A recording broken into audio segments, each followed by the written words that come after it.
22 নম্বর ওয়ার্ডের তৃণমূল কংগ্রেসের সভাপতি বরুণ মল্লিক সন্দীপ ঘোষের গ্রেপ্তার হওয়াতে কি বললেন দেখুন। সিবিআই সে তদন্ত করেছে, দুর্নীতিগ্রস্ত ব্যাপারে ধরেছে। যে ঘটনাটা ঘটেছে সেটা তো দুর্ভাগ্যজনক, কারণ একটা মেয়ে ডাক্তার, আমাদেরই ঘরের, আমাদেরই সন্তানতম, তার যেটা হয়েছে সেটা সিবিআই তদন্ত করছে। তদন্ত করে যেটা করবে সেটা করবে, এই ব্যাপারে নতুন করে মন্তব্য করার কিছু নেই। আর যে ডাক্তারকে ধরেছে, আইন তার আইনের পথে চলবে। সে দুর্নীতিগ্রস্ত হিসাবে তাকে এখন ধরেছে, কিন্তু ধর্ষণ বা এই ব্যাপারে এখনো কি বলছে না বলছে সেটা সিবিআই বলতে পারবে। সেই ব্যাপারে আমার কোনো মন্তব্য নেই, অনেক তরফ থেকেও নেই। তবে সবাই, দুর্ভাগ্যজনক ঘটনা এটা সারা ভারতবর্ষে। যেটা হচ্ছে সব থেকে যেটা ব্যাপার, সেটা হচ্ছে আমাদের মুখ্যমন্ত্রী মমতা বন্দ্যোপাধ্যায় আইনটাকে নিয়ে যেভাবে উঠে পড়ে লেগেছে কঠোর শাস্তির জন্যে, আমি সাধুবাদ জানাই। এটা একমাত্র পশ্চিমবঙ্গের মুখ্যমন্ত্রী এটা করতে পেরেছে, এবং প্রধানমন্ত্রীকেও চিঠি দিয়েছে, স্বরাষ্ট্রমন্ত্রীকেও দিচ্ছে, কিন্তু তারা কোনো রিপ্লাই দেয়নি। এটা একটা ভালো দিক। কঠোর শাস্তি হোক, এটাই আমরা চাই, এটাই কাম্য। যেখানে বারবার ব্যাপারটা হচ্ছে যে ঘোলা ঝলে সব মাছ ধরতে নেমেছে, এটা হওয়া উচিত নয়। সব থেকে যেটা দরকার সেটা হচ্ছে নির্যাতিতার পাশে দাঁড়ানো। এবং প্রথম দিন থেকেই তো মুখ্যমন্ত্রী, পশ্চিমবঙ্গের মুখ্যমন্ত্রী তার স্টেপ নিয়েছে, আমাদের কলকাতা পুলিশ তার কাজ করেছে। এবার যারা অসভ্য রাজনৈতিক দল, যাদের কোনো কাজ নেই, কর্ম নেই, এবং বাংলাকে অশান্ত করার চেষ্টা করছে, মানুষ একদিন বুঝতে পারছে, মানুষ তার প্রতিবাদ করবে একদিন। তবে হওয়ার কিছু নেই, এর ফলে মাছ ধরছে আর কিছু, কিন্তু মানুষের জবাব দেবে। যে পাস হতে চলেছে, আইনটা হলে কত ভালো হবে, মানুষের কত উপকার হবে না ক্ষতি হবে, আপনি কি মনে করছেন? না, ক্ষতি কেন হবে? এটা তো মুখ্যমন্ত্রী বারবার চিঠি দিয়ে কঠোর আইন আনতে বলছেন, এটা তো ভালোই হবে। খারাপটা কি হবে? এটা খারাপের জায়গা কোথায়? এটা তো ভয় পাওয়া উচিত। কঠোর শাস্তি হলে তো মানুষের একটা নিশ্চয়ই ভয় পাবে। যাচ্ছে না, কমে যাচ্ছে না, পশ্চিমবঙ্গের অনেক কম আছে।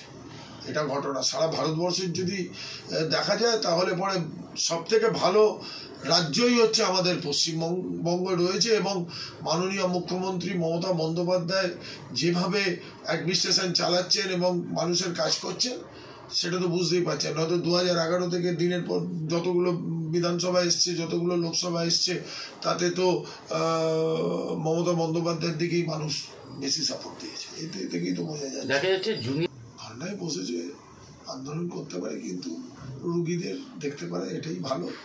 এই ব্যাপারে বিশেষ আমি মন্তব্য করব না ডাক্তারদের ব্যাপারে।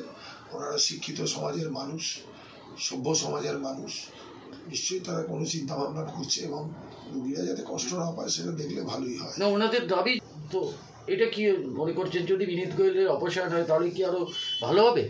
এটা আমি এত দূর আমি বলতে পারবো না, ওনাদের কি চিন্তা ভাবনা আমি এই ব্যাপারে মন্তব্য করতে পারবো না।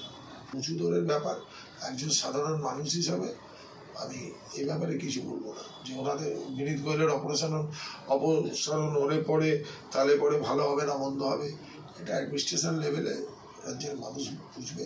মুখ্যমন্ত্রী আছেন, তারা বৈঠক করবে, আলোচনা করবে, আলোচনার ভিত্তিতে যেটা হবে সেটা হবে। ভালো কাজই তো, সবটাই তো ভালো কাজ। খারাপ কাজটা মুখ্যমন্ত্রীর কোনটা? তাহলে তো মানুষ ভোট দিচ্ছে কি করে? যতবারই হচ্ছে ততবারই তো মানুষের ভোট আরো বেড়ে যাচ্ছে।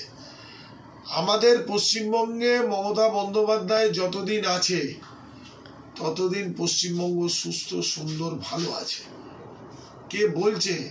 আজকে উত্তরপ্রদেশে দেখুন, উত্তরাখণ্ডে দেখুন, যেখানেই দেখুন না কেন, এবং মুখ্যমন্ত্রী তো দিনের পর দিন চেষ্টা করছে আরো ভালো ভালো আরো পশ্চিমবঙ্গকে সুন্দর উপহার দিতে। তো উনি তো দিচ্ছেন, কি নেই? 34 বছর যেভাবে বামপন্থ অত্যাচার করেছে, যেভাবে পশ্চিমবঙ্গে সবকিছু পিছিয়ে গেছে, 2011 সালে আমাদের মানুষের আশীর্বাদ নিয়ে মমতা বন্দ্যোপাধ্যায় যে বসেছেন, চিফ মিনিস্টার হয়েছেন, তো পশ্চিমবঙ্গ তো উন্নতি করেছে। খারাপটা কি হয়েছে? যারা তাকে পছন্দ করে না, এক একজনের আছে, ভালো করলেও তাকে খারাপ বলবে, সেটা একটা ব্যাধি আমার মনে হয়, সেই মানুষের ব্যাধি, ভালোকে ভালো বলতে পারে না। তো তাদের উপর কিছু তো বলার নেই, তারা ওইভাবেই বলে। আর যত কিছু মিডিয়ায় উল্টোপাল্টা বক্তব্য রেখে দেয়, এগুলো মানুষ বুঝতে পারছে, মানুষ অনেক সচেতন, বাংলার মানুষ অনেক সচেতন, শিক্ষিত মানুষ, সভ্য মানুষ।